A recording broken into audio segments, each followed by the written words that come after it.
So ಗೆಳೆಯರೆ, army, navy, air force ಈ ಮೂರು ಸೇನೆಗಳ ನಡುವೆ ಉತ್ತಮ ಹೊಂದಾಣಿಕೆವಿದ್ರೆ ಯಾವುದೇ ಯುದ್ಧವಾಗಿರಲಿ ಅದರ ಪರಿಣಾಮವು ಉತ್ತಮವಾಗಿರ್ತದೆ.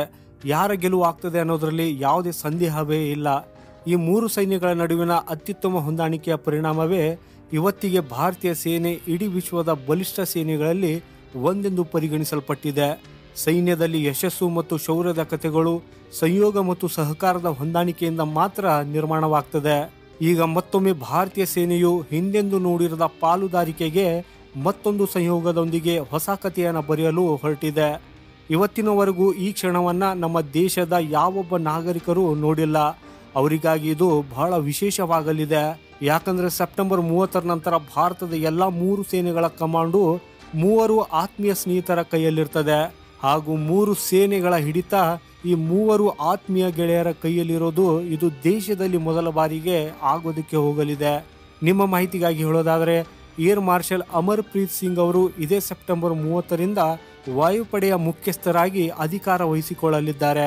ಇದರೊಂದಿಗೆ ಭಾರತೀಯ ಸೇನೆಯ ಮೂರು ಕಮಾಂಡ್ಗಳಲ್ಲಿ 3 ಹುದ್ದೆಗಳನ್ನು ಹೊಂದಿರುವ ಈ ಮೂವರು ಸ್ನೇಹಿತರು ಇರಲಿದ್ದು, ಮೊದಲ ಬಾರಿಗೆ ಅಂತಹ ಸರ್ಕಾರವು ಭಾರತೀಯ ಸೇನೆ, ನೌಕಾಪಡೆ ಮತ್ತು ವಾಯುಪಡೆ ಮುಖ್ಯಸ್ಥರು ಈಗಾಗಲೇ ಪರಸ್ಪರ ತಿಳಿದಿರುವವರು ಆಗಿರಲಿದ್ದಾರೆ. ನಿಮ್ಗೆ ಹೇಳೋದಾದರೆ, ಈ ಮೂವರು ಒಟ್ಟಿಗೆ ಕಲಿತಿದ್ದಾರೆ. ತಮ್ಮ ಅಧ್ಯಯನದ ಸಮಯದಿಂದಲೂ ಪರಸ್ಪರ ತಿಳಿದಿರುವ ಈ ಮೂವರು ಸ್ನೇಹಿತರು ಈಗ ಒಟ್ಟಿಗೆ ಕೂಡಿಕೊಂಡು ದೇಶದ ಪ್ರಮುಖ ನಿರ್ಧಾರಗಳಲ್ಲಿ ಭಾಗವಾಗಲಿದ್ದಾರೆ. ಭಾರತೀಯ ಸೇನೆಯ 3 ಕಮಾಂಡ್ಗಳಲ್ಲಿ ಈ ಸಹಕಾರ ಕಂಡು ಬಂದಿದ್ದು, ಈ ಎಲ್ಲ 3 ಸೇನೆಗಳ ಕಮಾಂಡ್ ಸಹಚರರಾದ ಈ ಮಿಲಿಟರಿ ಅಧಿಕಾರಿಗಳ ಕೈಯಲ್ಲಿರುವುದು ಇದೇ ಮೊದಲಾಗಿದೆ. ನಿಮ್ಗೆ ಹೇಳೋದಾದರೆ, ನೌಕಾಪಡೆಯ ಮುಖ್ಯಸ್ಥ ಅಡ್ಮಿರಲ್ ದಿನೇಶ್ ತ್ರಿಪಾಠಿ ಅವರು ಜನರಲ್ ಉಪೇಂದ್ರ ದ್ವಿವೇದಿ ಅವರೊಂದಿಗೇನೆ ಅಧ್ಯಯನ ಮಾಡಿದ್ದಾರೆ. ಇವರಿಬ್ಬರು ಮಧ್ಯಪ್ರದೇಶದ ರೈವಾನಲ್ಲಿರುವ ಸೈನಿಕ ಶಾಲೆಯಲ್ಲಿ ಶಿಕ್ಷಣ ಪಡೆದಿದ್ದಾರೆ. ಹಾಗೇನೆ ಏರ್ ಮಾರ್ಷಲ್ ಅಮರ್ಪ್ರೀತ್ ಸಿಂಗ್ ಮತ್ತು ಉಪೇಂದ್ರ ದ್ವಿವೇದಿ ರಾಷ್ಟ್ರೀಯ ರಕ್ಷಣಾ ಅಕಾಡೆಮಿ 65ನೇ ಬ್ಯಾಚ್ನಲ್ಲಿ ಒಟ್ಟಿಗೆ ತರಬೇತಿ ಪಡೆದಿದ್ದಾರೆ. ಏರ್ ಮಾರ್ಷಲ್ ಅಮರ್ಪ್ರೀತ್ ಮತ್ತು ಭಾರತೀಯ ಸೇನಾ ಮುಖ್ಯಸ್ಥ ಜನರಲ್ ಉಪೇಂದ್ರ ದ್ವಿವೇದಿ ಕೂಡ 1983ರಲ್ಲಿ ಉತ್ತೀರ್ಣರಾಗಿದ್ದರು.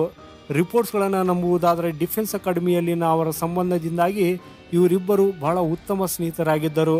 ಈಗ ಅವರ ಸ್ನೇಹ ಒಟ್ಟಿಗೆ ಕೆಲಸ ಮಾಡುವುದರಲ್ಲಿ ನೋಡುವುದಕ್ಕೆ ಸಿಗ್ತದೆ. ಒಟ್ಟಿನಲ್ಲಿ ಇವರು ಸೇನಾ ಮುಖ್ಯಸ್ಥರಾಗಿ ತಮ್ಮ ತಮ್ಮ ಸೇನೆಯ ಉಸ್ತುವಾರಿಯನ್ನು ವಹಿಸಿಕೊಂಡು ದೇಶದ ಹಿತಾಸಕ್ತಿಗಾಗಿ ಕೆಲಸ ಮಾಡಲಿದ್ದಾರೆ. ಈಗ ಈ ಸಂಬಂಧಗಳು ಒಗ್ಗೂಡುವುದನ್ನು ನಾವು ನೋಡಿದಾಗ ಭಾರತವು ಖಂಡಿತವಾಗಿಯೂ ಪ್ರಯೋಜನ ಪಡ್ತದೆ ಅನ್ನೋ ಭರವಸೆ ಇದೆ. ಹಾಗೆಯೇ ನಿಮ್ಗೆ ಹೇಳೋದಾದರೆ, ನೌಕಾಪಡೆಯ ಮುಖ್ಯಸ್ಥ ದಿನೇಶ್ ತ್ರಿಪಾಠಿ ಈ ವರ್ಷದಲ್ಲಿ ಏಪ್ರಿಲ್ 30ರಂದು ನೌಕಾಪಡೆಯ ಮುಖ್ಯಸ್ಥರಾಗಿದ್ದಾರೆ. ಹಾಗೆಯೇ ಜನರಲ್ ಉಪೇಂದ್ರ ದ್ವಿವೇದಿ ಜೂನ್ 30ರಂದು ಸೇನಾ ಮುಖ್ಯಸ್ಥರಾಗಿ ಅಧಿಕಾರ ವಹಿಸಿಕೊಂಡ್ರು. ಹಾಗೂ ಈಗ ಸೆಪ್ಟೆಂಬರ್ 30ರಂದು AP ಸಿಂಗ್ ಅವರು ವಾಯುಪಡೆಯ ಮುಖ್ಯಸ್ಥರಾಗಿ ವಾಯುಪಡೆಯ ಕಮಾಂಡನ್ನು ತೆಗೆದುಕೊಳ್ಳಲಿದ್ದಾರೆ. AP ಸಿಂಗ್ ಅವರು 5000 ಗಂಟೆಗಳಿಗಿಂತ ಹೆಚ್ಚಿನ ಹಾರಾಟದ ಅನುಭವನ ಹೊಂದಿದ್ದು, ಅತ್ಯುತ್ತಮ ಪೈಲಟ್ ಹಾಗೂ ಲೀಡರ್ಸ್ನ ಹೆಸರಲ್ಲಿ ಇವರ ಹೆಸರನ್ನ ಸೇರಿಸಲಾಗಿದೆ.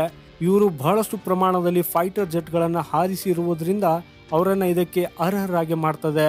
ಸೊ ಗೆಳೆಯರೆ, ಈ ಮೂವರು ಸ್ನೇಹಿತರು ಭಾರತವನ್ನ ಮತ್ತಷ್ಟು ಮಿಲಿಟರಿ ಸೂಪರ್ ಪವರ್ ಮಾಡುವುದರಲ್ಲಿ ಕೆಲಸ ಮಾಡಲಿದ್ದಾರೆ ಅನ್ನೋ ಭರವಸೆ ಇದೆ. ಹಾಗೂ ಈ ಮೂವರು ಸೇನಾ ಮುಖ್ಯಸ್ಥರಿಗೆ ನನ್ನ ಕಡೆಯಿಂದ ಆಲ್ ದ ಬೆಸ್ಟ್. ಹಾಗೂ ನೀವು ಕೂಡ 3 ಸೇನಾ ಮುಖ್ಯಸ್ಥರಿಗೆ ಕಮೆಂಟ್ ಬಾಕ್ಸಲ್ಲಿ ಆಲ್ ದ ಬೆಸ್ಟ್ ಅಂತ ಬರೆಯೋದನ್ನ ಮರೆಯದಿರಿ. ಸೊ ಗೆಳೆಯರೆ, ಈ ಮಾಹಿತಿ ನಿಮಗೆ ಇಷ್ಟವಾದರೆ ಈ ವಿಡಿಯೋನ ಲೈಕ್ ಮಾಡುತ್ತಾ ಚಾನೆಲ್ ಸಬ್ಸ್ಕ್ರೈಬ್ ಮಾಡೋದನ್ನ ಮರೆಯದಿರಿ. ಸಿಗೋಣ ಮುಂದಿನ ಮತ್ತೊಂದು ಇಂಟ್ರೆಸ್ಟಿಂಗ್ ವಿಡಿಯೋದೊಂದಿಗೆ. ವಂದೇ ಮಾತರಂ. ಭಾರತ್ ಮಾತಾ ಕಿ ಜೈ.